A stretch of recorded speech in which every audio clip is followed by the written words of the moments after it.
Hello दोस्तों, सभी को गुड मॉर्निंग।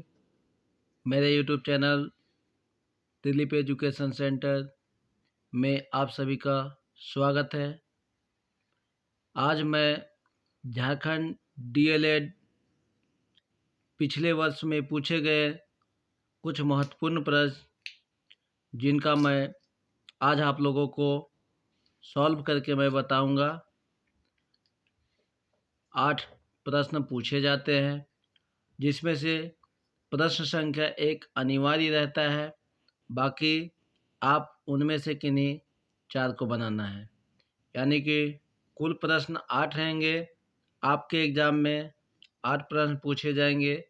आपको उनमें से कोई भी 5 प्रश्नों का आंसर देना है। इसमें से प्रश्न संख्या 1 अनिवार्य है, बाकी 4 आप अपने इच्छा अनुसार बना सकते हैं। तो मैं आप लोगों को भली भांति समझाने का प्रयत्न कर रहा हूँ। क्वेश्चन 1 है पहला, निगमन विधि क्या है? जो कि पहला प्रश्न है, ये कंपलसरी है। और इसके बाद 4 प्रश्न आप बना सकते हैं। सबसे बड़ी खुशी की बात है मेरे प्यारे दोस्तों कि पिछले वर्ष भी पूछे गए प्रश्न रिपीट होते हैं। मैं पूरी विश्वास के साथ आप लोगों को याद दिलाना चाहता हूं कि इन 8 प्रश्नों को आप बहुत ही अच्छे तरीके से कर लेंगे। तो मुझे पूरी उम्मीद है कि आप इसमें से 4 प्रश्न आपके एग्ज़ाम में निश्चित पूछे जाएंगे, क्योंकि मैं इस ऐसे एग्ज़ाम से अवगत हूँ। आप लोगों को मैं बताता हूँ। मैं पिछले वर्ष की भी तुलना किया तो देखते हैं कुछ प्रश्नों के आंसर रिपीट होते हैं और इसी से जुड़े हुए सवाल पूछे जाते हैं।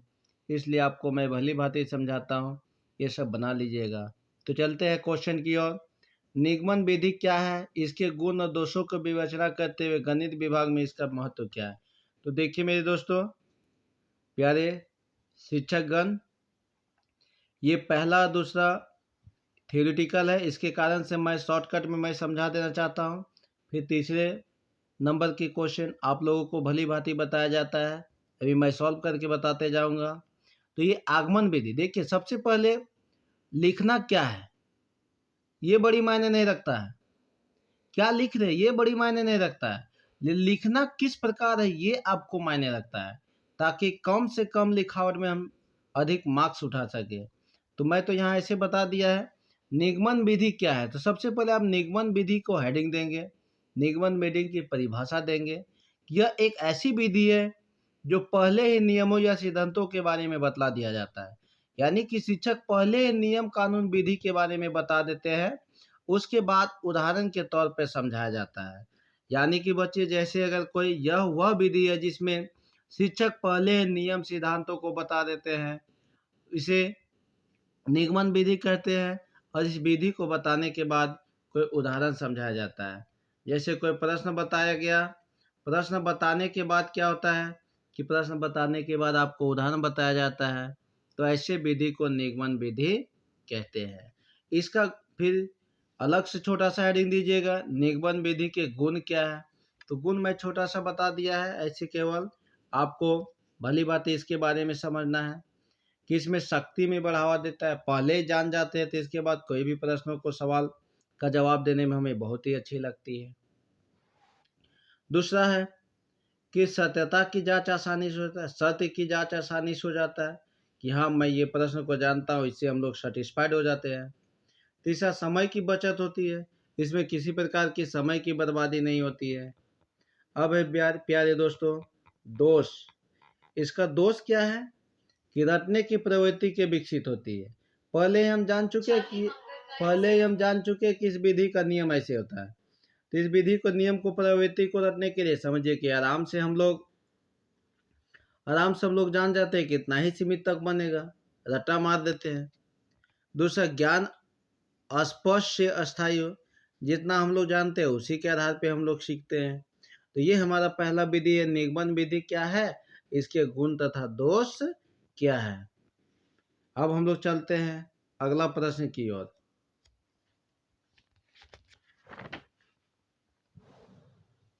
आप देख रहे हैं दूसरा प्रश्न क्या है। बस यही 2 थ्योरेटिकल है, बाकी तो फिर आपको अपने से लिखना है। अगर जिनको थ्योरेटिकल से ज़्यादा नफरत होती होगी, जो नहीं बनाना चाहते होंगे वो न्यूमेरिकल सॉल्व करेंगे। मैं न्यूमेरिकल अभी आपके सामने मैं भली भांति बना के दिखाते जाऊंगा ताकि सभी को समझ में आ जाए। अब मुझे पूरा विश्वास है कि आप लोग को वीडियो समझ में आएगा ही। ह्यूरिस्टिक विधि क्या है?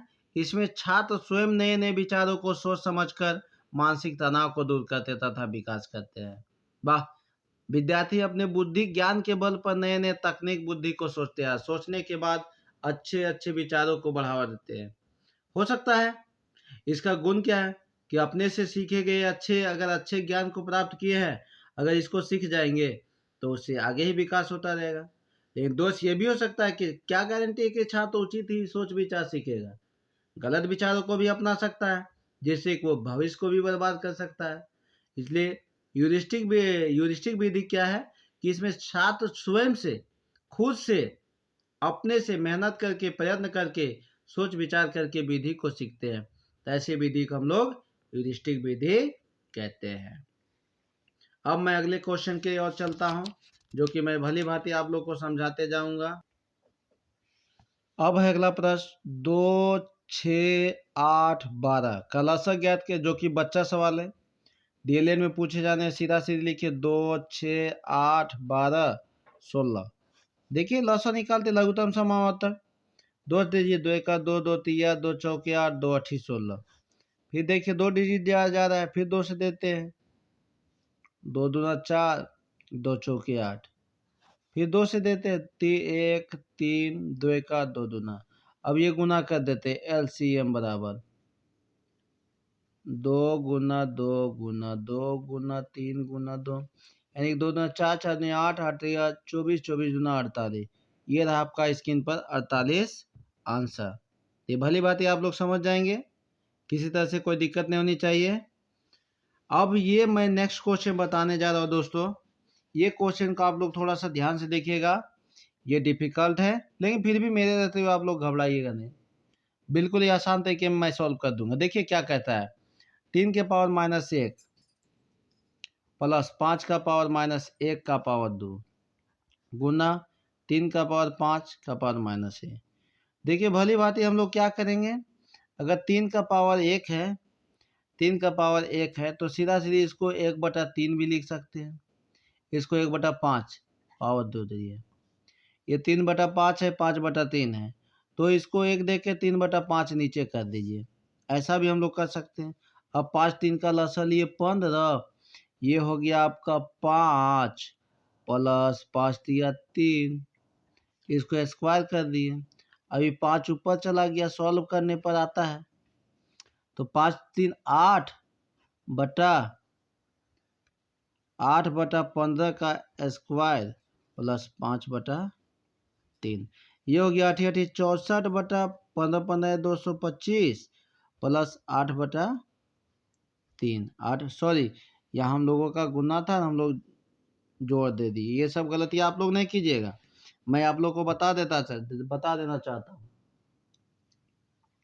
अब इसको हम लोग गुना कर सकते हैं, 225 को 3 से या 3 से, इसको गुना करने पर आता है 8 चौके 32 के 2 हाथ में 3, 8 छः 48 और 3 51, 3 पचे 15 के 5 हाथ में 1, 3 और 6 और 1 7, 3 और 6, यही आंसर आता है। इसी टाइप से गुना करते हैं, आप देख सकते हो सकता है मल्टीप्लाई में कहीं गलत हो प्यारे बच्चों, प्यारे साथीगण, शिक्षकगण, ये सिंपल ऐसा ही आता है। यानी यहाँ पे थोड़ी सी समझने की हम लोगों को दिक्कत है कि यहाँ हमारा 3 का पावर 1, 3 का पावर 1 रहे तो इसको जानते हैं, अगर पावर 1 है, 1 देके अगर पावर को नीचे लाएंगे तो ये प्लस में होता है। तो ऐसे हम लोग वीडियो को आराम से समझ सकते हैं। नेक्स्ट क्वेश्चन है प्यारे बच्चों, फाइंड स्क्वायर ऑफ रूट 256, 256 बटा 441। इसको हम लोग तोड़ भी सकते हैं प्यारे बच्चे, देखेंगे 2 दूना 4, 4 दूना 8, दूनी 16, 16 दूना 32, 32 दूना 64, 64 दूना 108, 108 दूना 156, ये होगा 3 गुना 7, 3 सती 21 और 3 सती 21, 21 21 ये 441।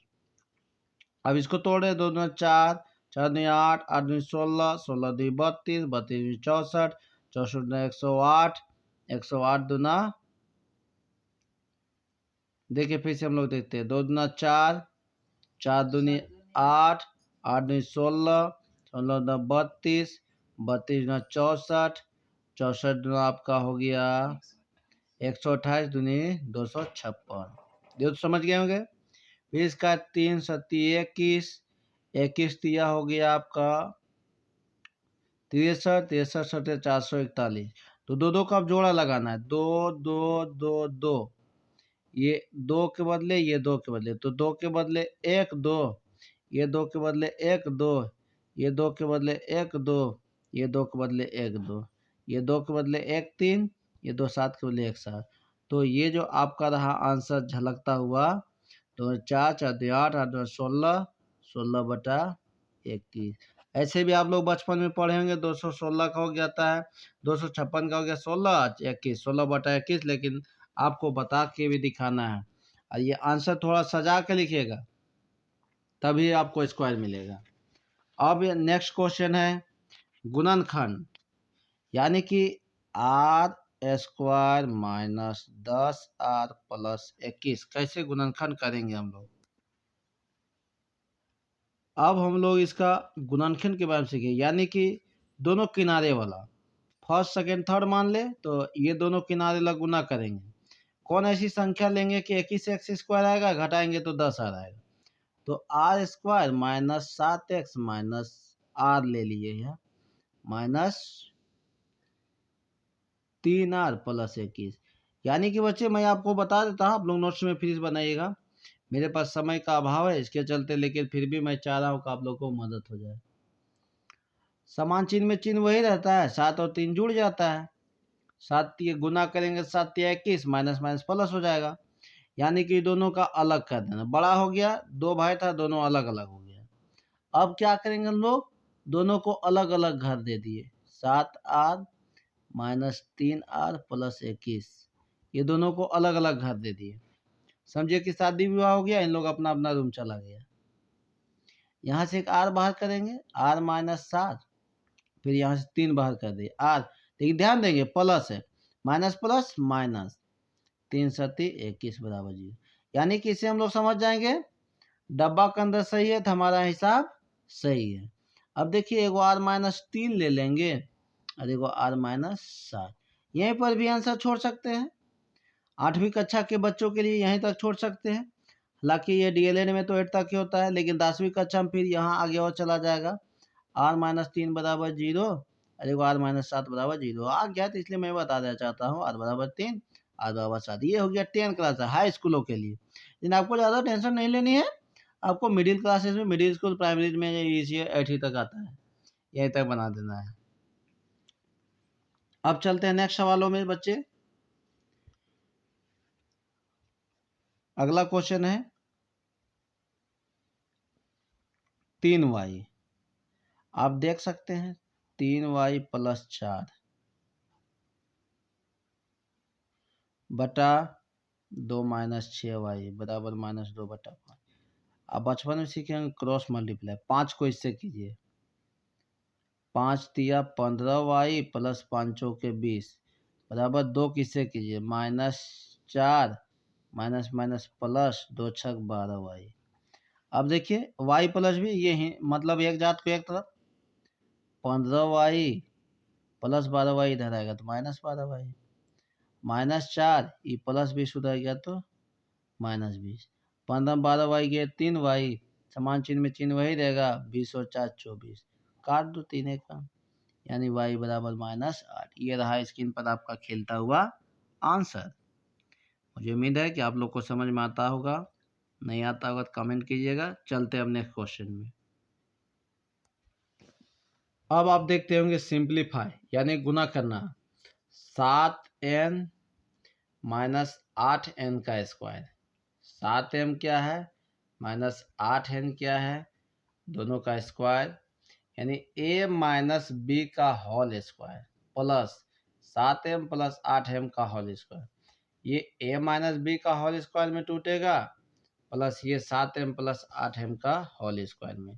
तो देखिए इसको a माइनस बी का होल स्क्वायर में तोड़ देंगे और इसको a प्लस बी का होल स्क्वायर में तोड़ देंगे, जो भी आंसर आएगा दोनों को जोड़ देंगे, जो जुटेगा जोड़ देना है, जो कटेगा काट देना है, जो बचेगा वही हमारा आंसर बन जाएगा। देखिए 7m, तो इसको अगर हम लोग a मान लेते तो a स्क्वायर 7m का स्क्वायर माइनस 2 a के जगह 7m इंटू b के जगह 8 है प्लस b स्क्वायर, तो 8n का स्क्वायर, ये तो हो गया एक का।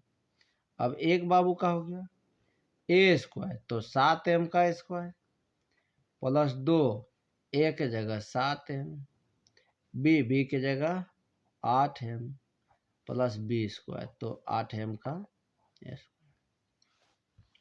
7 सत्ते 49m स्क्वायर माइनस 2 सत्ती 14, 14 अठे 112 mn प्लस 8 64, ये हो गया 49m स्क्वायर, 2 सत्ती 14 अठे 112 mn प्लस 64m स्क्वायर। आप देख सकते हैं 112 mn 112 mn कट सकता है। अब भली बात ही देखते हैं 49m स्क्वायर और 64m स्क्वायर को जोड़ देंगे, इधर हो गया 50 50 100 113m स्क्वायर बट्टा प्लस 64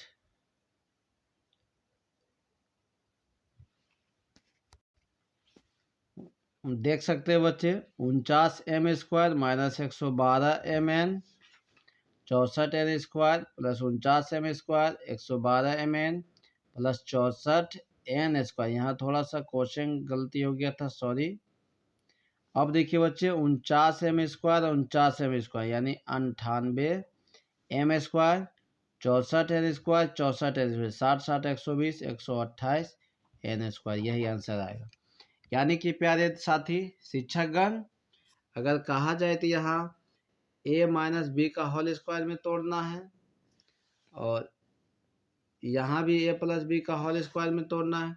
दोनों को a माइनस बी का होल स्क्वायर में लाए, a प्लस बी का होल स्क्वायर में लाए और इन दोनों को जोड़ दिए, एक एक कटा बाकी एक फिर है। तो इस तरह से थोड़ा होता है फार्मूला में।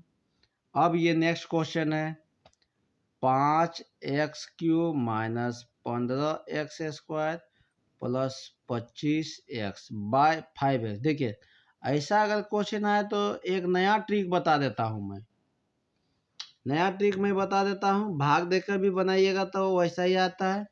5 से ये कट गया, एक x है, यहाँ भी एक x कट गया, यहाँ एक बचा, यहाँ 2 बचा। अब ये 5 कट गया, ये भी 5 कट गया, यहाँ 3 बचा, यहाँ 5 बचा, यानी कि बच गया हमारा x square minus 3x plus 5, यही आंसर आएगा। अगर आप भाग दे के भी देखिएगा प्यारे बच्चे, प्यारे साथीगण, तो यही आंसर आता है, यही आंसर आता है, जिसके कारण से आपको घबराने की आवश्यकता नहीं है। आप भाग देकर भी देख सकते हैं, भाग विधि के द्वारा, और मैं इसे काट दिया ये शॉर्टकट विधि के द्वारा, क्योंकि आपको समय कम दिया जाता है और वहाँ मैं ऐसे एग्जाम को लिख चुका हूँ, समय आपको बहुत ही कम मिलता है और समय कम मिल पाने के कारण से हम लोग बना नहीं पाते हैं। तो हम लोगों को हमेशा शॉर्टकट बुद्धि अपनाना है, जिससे कि हम लोग अपनी समय को देखते हुए पूरा एग्जाम को हैंडल कर सकते हैं। नेक्स्ट क्वेश्चन है मेरे साथीगण शिक्षक 9m प्लस 8 और 7m माइनस, ये नहीं आता समझ में। 9m प्लस 8 है, देखिए 9m बाहर किए, 7m माइनस 8 अंदर कर दिए, प्लस 8 बाहर किए, 7m माइनस 8 अंदर कर दिए। ये आप लोग जानते हैं 9 सत्ते 63 mm स्क्वायर, 9 अठे 72 m 72 m, 8 सत्ते 56 m हो जाएगा माइनस 64 हो जाएगा। तो ये 63 m स्क्वायर घटा देंगे तो आ जाएगा 12 में 6 6 6 में 5 1 16 m माइनस 64। ये रहा गुलाब फूल की तरह खिलता हुआ आंसर। 9m को बाहर किए, दोनों अंदर किए, फिर 8 को बाहर किए, तो 9 सते 63m², 9 8 72 mn, फिर 8 सते 56 mn, 8 8 64, ये हमारा कट गया 63m²। ये माइनस प्लस माइनस घटा दिए 16m माइनस 64, ये आप लोग को समझ में आ गया। अब हमारा क्वेश्चन बचा हुआ है 2 क्वेश्चन 7 और 8। 7 और 8 आप देख रहे हैं, आयत का क्षेत्रफल ज्ञात करना है। आयत का क्षेत्रफल क्या होता है जानती है? आयत का क्षेत्रफल क्या होता है? लंबाई गुना चौड़ाई, आप सभी जानते होंगे। आयत का क्षेत्रफल लंबाई गुना चौड़ाई होता है एवं परिमिति ज्ञात कीजिए। इसमें 2 क्वेश्चन बचा हुआ है, 2 क्वेश्चन बनाना है, लेकिन कैसे बनाना है एग्जैक्ट हम लोग समझने की कोशिश करेंगे थोड़ा विशेष रूप से। क्या कहता है?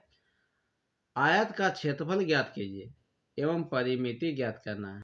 तो इसको हम लोग बनाने से पहले सबसे पहले सीखेंगे, देखिए चौड़ाई क्रमशः लंबाई और चौड़ाई। देखिए प्यारे बच्चों, लंबाई को हम लोग एल बोलते हैं, एल बराबर 60 मीटर दिया हुआ है, और चौड़ाई क्रमशः चौड़ाई दिया है बी यानी बराबर 4। तो सबसे पहले अब ये सब लिखिएगा तभी पॉइंट मिलेंगे। अब आयत का क्षेत्रफल, आयत का क्षेत्रफल बराबर होता है एल इंटू बी, लंबाई गुने चौड़ाई। तो लंबाई दिया है 60 सेंटीमीटर गुना ब्रेथ दिया है 40। अब देख सकते हैं 6 चौके 24, 1010, 2400 सेंटीमीटर स्क्वायर। ये हो गया आयत का क्षेत्रफल, यानी कि लंबाई गुने चौड़ाई दिया है। आयत का क्षेत्रफल होता है एल इंटू बी, लंबाई 60 दिया है, ब्रेथ 40 दिया है, पहली बात ही हम लोग गुना करेंगे तो बन जाएगा। ये हमारा हो गया वर्ग का आयत का क्षेत्रफल। आयत का क्षेत्रफल लंबाई गुने चौड़ाई होता है। लेकिन अब इसी में, तो अब इसी में बनाना है तो लिख दीजिए अपने स्टाइल से पुनः, क्योंकि शिक्षण आप सीख रहे हैं, इसमें क्या क्या सीखे उसी को लिखना है। कैसे सीखे, लिखने का स्टाइल क्या है। गाड़ियां तो सभी चलती आगे तरफ से, लेकिन चलाई जाती सबका स्टाइल चलाने का अलग अलग होती है। उसी प्रकार से सभी शिक्षक को बताने की आवश्यकता अलग अलग होती है। पुनः आयत का परिमिति देखेंगे, आयत की परिमिति क्या होती है। आयत की परिमिति होती है बच्चे 2 इंटू एल प्लस बी, यानी कि 2 गुना एल प्लस बी। देखिए 2 क्या है, एल क्या है 60 दिया है प्यारे बच्चे, बी क्या है 40, यानी 2 60 40 100 गुना कर देंगे तो 200 सेंटीमीटर स्क्वायर। तो इस प्रकार से हम लोग दोनों अलग अलग भागों में बताएंगे, 2 अलग अलग भागों में बनाएंगे। तो इससे क्या होता है, इससे आपका अलग अलग मार्क्स भी मिलेंगे, मार्क्स भी पूरा यानी हाँ मिलेंगे। और मैं ज़्यादातर प्रयास करता हूँ कि आप नॉमेरिकल क्वेश्चन को ही बनाने का सॉल्व करें। ये सब में आप पॉइंट बाय पॉइंट लिख दीजिएगा तो किसी तरह से आपके मार्क्स नहीं कटेंगे। अब पूरा का पूरा नंबर्स उठेगा, पूरा का पूरा नंबर्स मार्क्स उठेगा, किसी प्रकार से नंबर काटने की कोई तरीका नहीं मिलेगी। इसलिए आप ऐसे सवालों को जवाब देने में अधिक बेटर कीजिए और आसान भी है। अब 7 क्वेश्चन हो गया, आयत का क्षेत्रफल और परिमिति।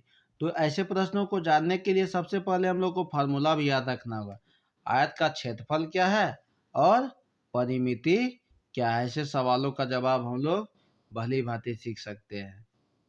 अब नेक्स्ट क्वेश्चन है, नेक्स्ट क्वेश्चन में थोड़ा सा समझने वाली बात है। आप व्यास को भी जानते होंगे, त्रिज्या भी जानते हो, इसमें क्या कर रहा है वृत्त का क्षेत्रफल, यहाँ तक तो ठीक है। वृत्त का क्षेत्रफल यानी कि पाई आर स्क्वायर एवं परिधि ज्ञात करें, एवं परिधि ज्ञात करें।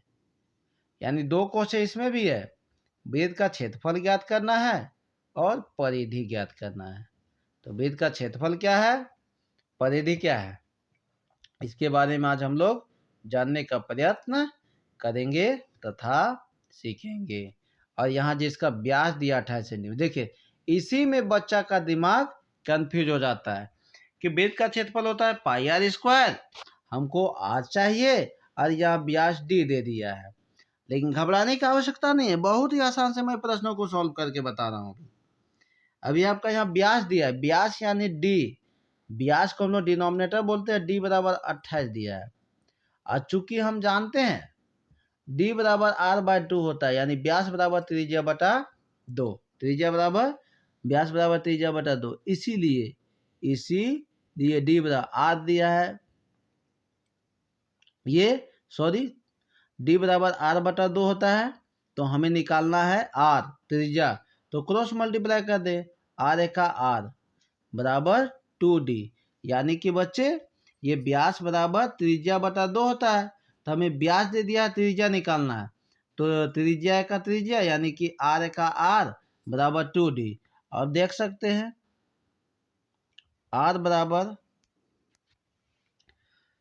इसमें थोड़ा सा मिस्टेक हो गया था बच्चे, व्यास दिया है 28 और हमें निकालना है आर त्रिज्या, तो सॉरी इसके लिए थोड़ा सा क्षमा चाहते हैं। व्यास यानी कि दे दिया है आपका 28 सेंटीमीटर, तो हमें निकालना है आर, आर त्रिज्या, तो आर बराबर होता है डी बाय 2, इसीलिए मैं थोड़ा सा डॉट में पड़ गया था, हालांकि बच्चा वाला सवाल है। तो आर बराबर आ गया डी 28 बटा 2, यानी काट देंगे तो 14 आएगा, यानी आर हमारा मिल गया 14 सेंटीमीटर। अब पूछा जा रहा है बच्चे साथीगण वृत्त का क्षेत्रफल, अब है हमारा वृत्त का क्षेत्रफल। इसको नहीं लिखेगा, हमको थोड़ा सा डाउट था कि हमें निकालना है आर, आर ही निकालना था, लेकिन यहाँ फार्मूले को बैठा दिया था, इसमें उल्टा बैठ गया था। तो वृत्त का क्षेत्रफल होता है पाई आर स्क्वायर, पाई का मान होता है 22 बटा 7, आज 14 गुना 14 दिया है, तो बैठा सकते हैं 14 का 14 और 22 गुना 14 गुना 2। चलिए एक काम मैं आप लोग को सौंप देता हूँ, जितना गुना करके आएगा वही आंसर हो जाएगा। आप लोग गुना करके देख भी सकते हैं, मुझे पूरा विश्वास है कि आप लोग गुना करने जानते ही होंगे। अब प्राइमरी टीचर बन सकते हैं तो गुना तो करने जानते ही होंगे। तो ये पहला सवाल था वृत्त का क्षेत्रफल, इसको आप लोग नहीं काटिएगा, नहीं डॉट कीजिएगा, इसको इग्नोर कर दीजिए। अब इसी का क्वेश्चन है वृत्त की परिधि ज्ञात कीजिए, वृत्त की परिधि ज्ञात। दूसरा क्वेश्चन है वृत्त की परिधि ज्ञात कीजिए। देखिए इसमें क्वेश्चन था वृत्त की परिधि ज्ञात कीजिए, वृत्त की परिधि। तो चूंकि हम जानते, एकदम भाषा में लिखिएगा, चूंकि हम जानते हैं, हम जानते हैं, थोड़ा समय का अभाव के कारण मैं कुछ शॉर्ट करके लिख देता हूं, लेकिन आपको विशेष रूप से लिखना है, आइडिया दे रहा हूं। क्योंकि हम जानते हैं वृत्त की परिधि, वृत्त की परिधि जो होती है 2 पाई आर होती है, इसीलिए 2 पाई का मान 22 बटा 7 और ये हो गया आर का मान हो गया, हम 14 निकाल चुके, 7 का 7 दूना, तो देखिए 2 गुना 22 गुना 2, यानी मेरे हिसाब से आएगा 2 ना 4, 22 चौके 88 सेंटीमीटर स्क्वायर। तो इस प्रकार दोस्तों मेरे साथीगण आपका वृत्त का क्षेत्रफल भी निकल गया, वृत्त का परिधि भी निकल गया। तो प्रश्न संख्या 7 था। ऐसे 2 प्रश्नों में अटैच रहते हैं, दोनों प्रश्नों का आंसर देना जरूरी है, पहला और दूसरा दोनों प्रश्नों को हम लोग ध्यान से सीख गए। वृत्त का क्षेत्रफल क्या था और वृत्त की परिधि क्या था, तो इसको भली भांति हम लोग समझ जाएंगे। वृत्त का क्षेत्रफल और वृत्त की परिधि क्या होती है। अब लास्ट क्वेश्चन है हम लोगों का,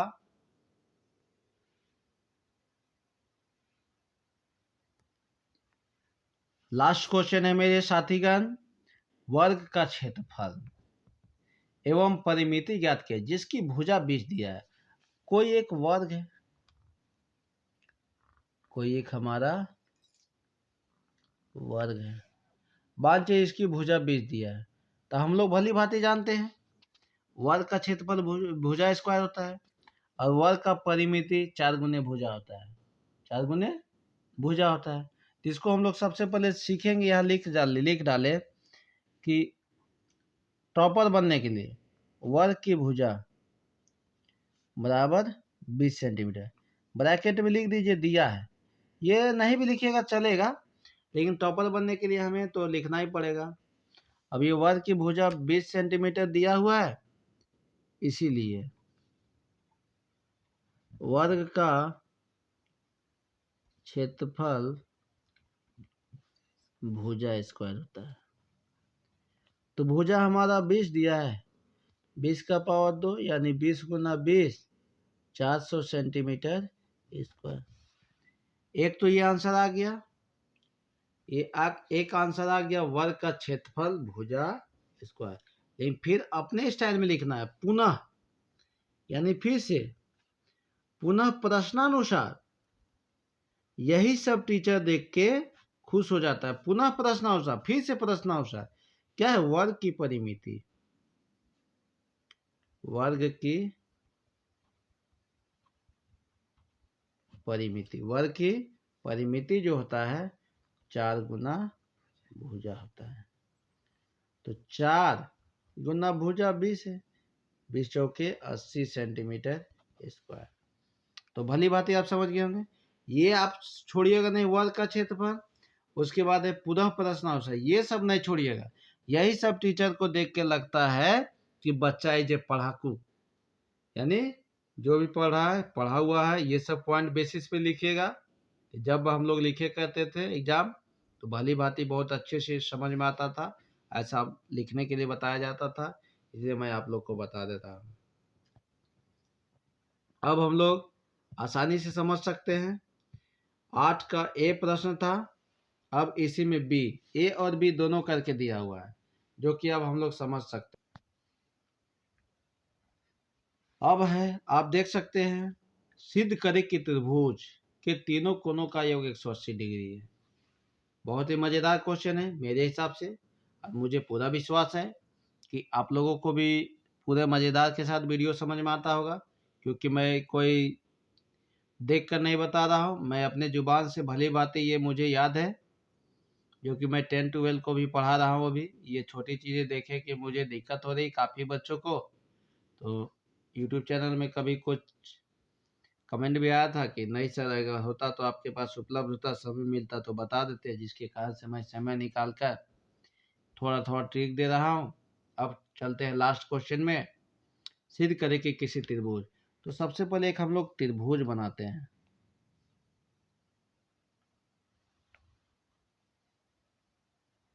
एक त्रिभुज बना दिए, नाम दीजिए ए बी सी। इन तीनों को जोड़ करके x डिग्री दे दिए, x डिग्री दे दिए, x डिग्री, तीनों को जोड़ के हमको 180 दिखाना है, 180 हमें दिखाना है। तो मान लेते हैं, माना पहला कोण a बराबर x डिग्री, उसी तरह से दूसरा कोण b बराबर x डिग्री, तीसरा कोण c बराबर x डिग्री। अब हमें x डिग्री सबसे पहले लिखना है, सिद्ध करना है। यहाँ पे लिख दीजिए, उससे पहले सिद्ध करना, ये सब पॉइंट नहीं छोड़िएगा। त्रिभुज ए बी सी बराबर 180 डिग्री, ये जो त्रिभुज है 180 होता है या नहीं होता है। तो मान लिए हैं पहला कोण बराबर x डिग्री, दूसरा कोण बराबर x डिग्री, तीसरा कोण बराबर x डिग्री।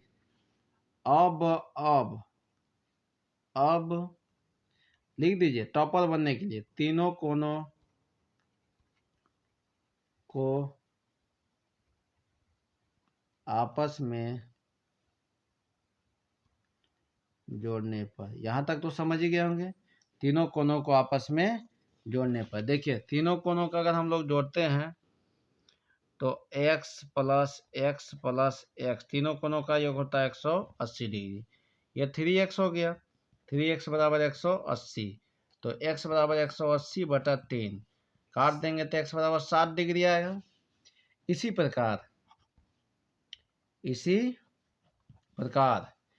प्रकार त्रिभुज के तीनों कोणों का योग 180 डिग्री। तो x प्लस x बराबर 180 तो आ ही गया। फिर इससे हमारा x बराबर 60 डिग्री निकल गया, 60 डिग्री। अतः पहला कोण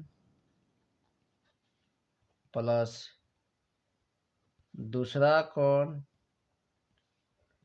प्लस तीसरा कोण बराबर 180 डिग्री। तो इसीलिए पहला कोण ए प्लस बी प्लस सी बराबर 180 डिग्री। अब तीनों को हम लोग मान लेंगे कि 60 प्लस 60 बराबर 180 डिग्री। प्रूव सिद्ध हुआ। हिंदी इंग्लिश जो चाहे वो लिख सकते हैं। तो प्यारे दोस्तों, प्यारे साथीगण, इस प्रकार से मैं पूरे क्वेश्चन को मैंने आपको बता दिया। डीएलएड में पूछे गए पिछले वर्षों के कुछ महत्वपूर्ण प्रश्न मैं पूरी उम्मीद के साथ आप लोगों को बताता हूं कि ऐसे पूछे गए सवाल आपके एग्जाम में निश्चित रिपीट किए जाते हैं। 4 से 5 सवाल रिपीट किए जाते हैं। भली भांति आप इसे जरूर अध्ययन कर ले, पढ़ ले। मैं पिछले और गत वर्षों का मैं क्वेश्चन दूंगा, ये सब क्वेश्चन को बना ले, रिवीजन कर ले। हाँ, ये हो सकता है 3M के जगह 4M दे दे, लेकिन ऐसे कई सारे सवालों के जवाब हम लोग बना सकते हैं। वीडियो आप लोगों को पसंद आए हुए लाइक कमेंट सब्सक्राइब करना ना भूलें। और इसी तरह आप लोगों का प्यार मिलता रहेगा तो मैं आगे और वीडियो देता रहूँगा। आप लोगों का प्यार ही मेरे को आगे बढ़ाएगा। आप लोग का प्यार बना रहे। फिर नेक्स्ट ईयर का और सब्जेक्ट का जो पेपर है, मैं सभी पेपर का सॉल्व करके बताऊंगा। जब फिर मिलेंगे नेक्स्ट वीडियो में। Thank you, love you all.